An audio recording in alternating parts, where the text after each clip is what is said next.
will happen, as we do have to the bottom left-hand side our pink Zerg player. Nope, our pink Protoss player. Got there in the end. It is Goblin, taking down Maxet just now in the previous round of competition. Top right, our red Zerg player from Team Liquid. Give it up if you're cheering on Snute.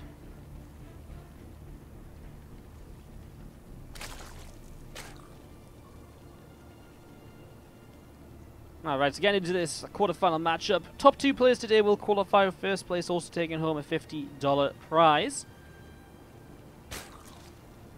Exciting times as we get set and ready to go into this. Did I get an email asking how to reset my password on Last.fm? There we go. Reset your password using this link. I really want to get the Last.fm working again so you guys can use it once more. I wonder if it's just my Spotify is no longer connected to it or something as well, maybe, possibly. Maybe. Settings.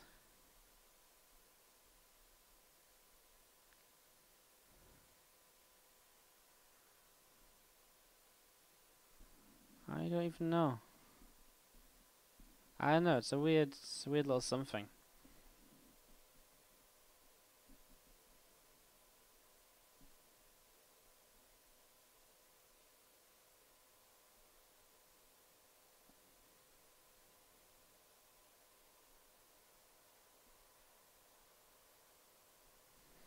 Oh, now I know what my previous password is.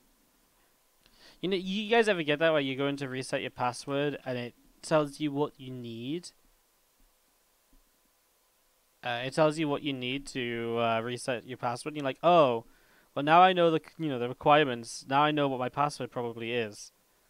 Sorry guys, I know there's no game sound. I want to try and fix this so people can see what music we're listening to again, because it's been a common topic today so far apparently.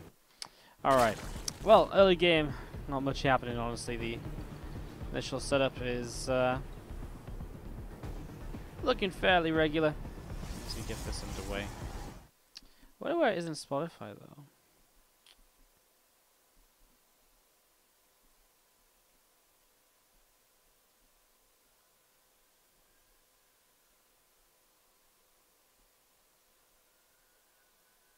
Huh.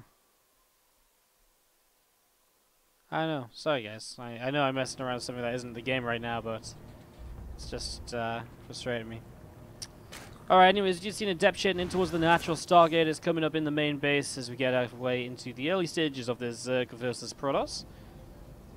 Snute definitely going to be a heavy favourite as we get ourselves into this here, of course, and we see him fairly regularly doing a pretty decent job of just showing up and giving us some fun games.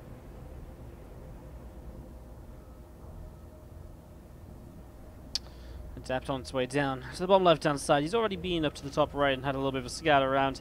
Not really much more for him to see. He's seen that third hatchery, and that's pretty much the most important thing you can kind of figure out at these early stages. Meanwhile, Twilight Council Goblin will drop down in the main base, and this Overlord of Snute is currently moving on over towards the natural as well.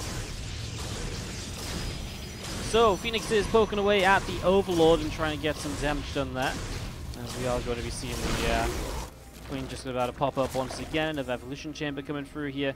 Just getting ready for probably a +1 melee in these early stages. So Stu's just going to play straight into +1 melee and see what comes of that. Robotics Facility dropping down in the main base next to the Twilight Council, and a couple of gateways are currently on the way up in the main base as well. So setting up in toward this here, as we do see a couple of Phoenix from Goblin. They're going to start heading towards the upper right-hand side of the map. Zerg at the front is just in front of this group spread.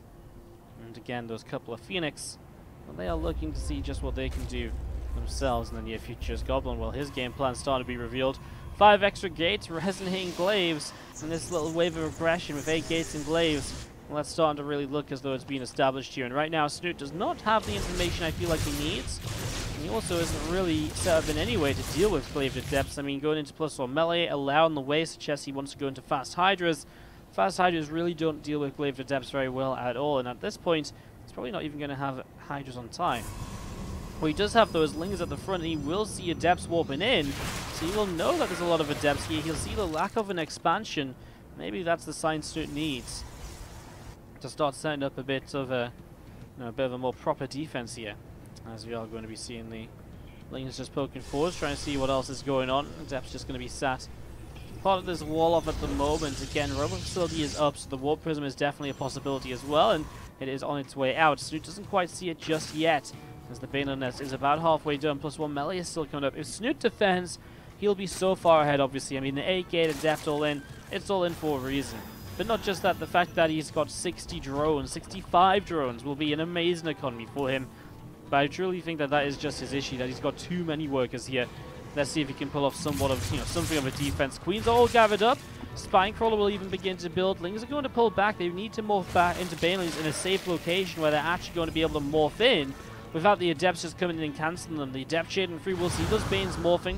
They don't commit just yet. They come along to the right-hand side. Another wave of Adepts warped in, and the numbers are really starting to look a little bit crazy to see those Adepts coming through this. We see an Overlord taking some hits. The Banes actually don't connect because the Adept shade through in towards the natural expansion. So many Adepts, and the Banes are looking for the best possible connections. I love what he's doing. He's running them right into the back of the Adepts here, and what that forces him to do is split away all of the Adepts, not just the front couple which the Banes connect on, but because the Banes aren't finished yet, he has to keep splitting the Adepts up, allowing the Lings to get a full surround.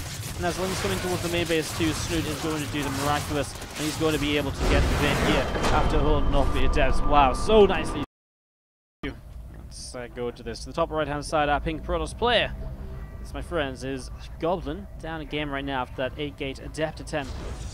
Did not quite work out for him.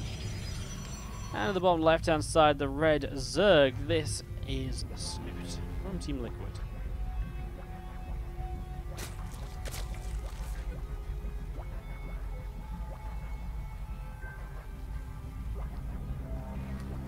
So, yeah, getting set up into this and looking to see how this is going to go as we get ourselves rolling into our second game of this series. 16 bits already, a very different map, and as Snute expands down to the low ground, we're not going to see anything like a Nexus first or anything here from Goblins, nothing too crazy, and as we are going to be seeing this probe just continue to move on around. Overlord is continuing to come in towards the other side of the map. Hatch and Pool first initially here from Snute, so not going to go into that gas just yet. In the meantime, we do see this probe getting set to start up the natural expansion of the Protoss. So despite the in-base expansion, nothing different just yet from the Goblin, sticking to the build he used in the last game. And we'll see what comes of this now as he continues through. Third hatch from Snute, so he goes hatch, Pool, hatch. Skips the gas for the moment, and that's definitely something you can do on this more defensive map here. Without much cause for concern, there's not really much the Protoss can do to pressure him super early. Because this back base is so easily held, this is just like holding a natural, so yeah, you can kind of wall off here if you feel you need to as well. I mean, what do you wall off for against a Protoss player? You kind of don't, but there's possibilities is what I'm saying, just to defend more easily. Do you see this Nexus coming up on the natural expansion? We are just going to be seeing the Cybernetics Core finishing as well for Goblin. Stalker on the way out, a Warp Gate on the way out as well, as we get this set up and ready to go. Overlord moves in towards the main base to have a little bit of a look to see what's going on. Sub RX Grim in the chat for the Cheer 200, thank you very much. Says Wardy mate, I think you're great. RX Grim, you make my day less dim, is the best I come up with on the spot. What rhymes with Grim? A lot. But I can't think. I imagine a lot rhymes with Grim, but I can't think of anything right now. Alright. I guess RX Grim, you make my day less grim. There you go. Just trying to rhyme back, Thank you for the 200 bits, appreciate it. Trial Cancel coming up in the main base here from Goblin, and Overlord of Snute just sat over where the third base, of course, will generally be taken in this, as we do see Fast Twilight gives him the option to once more go for kind of something a little bit cheeky. Just skips the Stargate entirely. That's the big difference this time. Last game it looked very regular from Goblin because he went Stargate, he went for Phoenix. This game, the lack of Stargate play altogether will already maybe alert Snute as to, you know, the fact that something different is coming up, and it is just going to be a straight up Glaives opening for the moment. We'll see how much Goblin commits into this. Is he going to go multiple gateways? Well, I think actually that might already be our answer. Multiple gateways coming down on the other side of the map as Goblin is going to try and pick up a quick win here against Snute in game number 2. These are 4 gateways that are currently coming through, and that's now 5. And I can keep counting if you guys want. That's 5, and next will be 6. And that makes the 7 gateways right away here. So 7 gates on the way this time. Snute's going into a Roach Roar, and it's already looking a bit better for Snute in terms of defending. Obviously, it's, you know, while this is still like a 7-gate glaive attack, last game was an 8-gate glaive attack, it's very different. It comes at a completely different timing in the game. And I think this one, I think Snute's right to really get Roaches up ASAP, because they are really going to help you be very sturdy against those Adepts as they start warping in the very near future.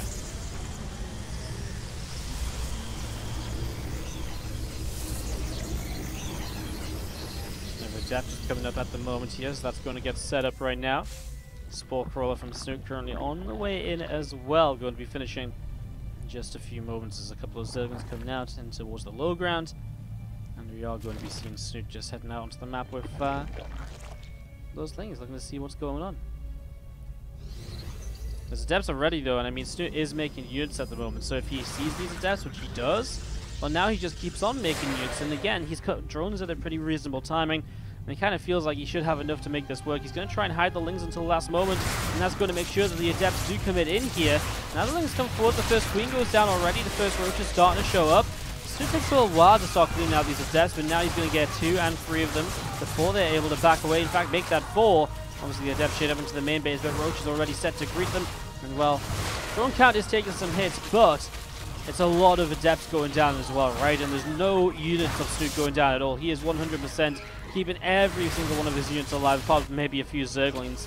And that is perhaps one of the most important parts of this. You see those Queens, they're just going to be able to keep on fighting here. Another couple of Adepts going down. I mean, Goblin, he's just not doing enough. Snute's been able to keep himself in this, and the issue is these Adepts are not going to be able to deal with a counterattack. There's not going to be any tech at home to deal with a massive Roach Ling. You can see it right now, these Adepts can't fight at the moment. What's going to make them be able to fight at home to defend? Well, nothing at all either. 14 drones now dead, but Snute at this point has already gone for another round of drones amongst this. We are going to be seeing these Adepts continue to, well, be worked away at by these Queens and the Roaches. Adepts trying to hide the corner here, they shade off to the top side. You can see another few Adepts from the right-hand side coming in, and they are going to be, well, just joining up with the rest, trying to gather everything together at the moment. Trying to get all of this going in the same direction here very shortly. Roaches still just moving around. My game is deciding to just crash a little bit today. Not sure what that's all about. Anyways, extra Adepts are set up and moving forwards themselves once again here. Going to get ready to push in towards the natural expansion. So here we go. Goblin is going to push on in. I mean, already a Resonating Glaive is getting rid of one of these Creep Tumors.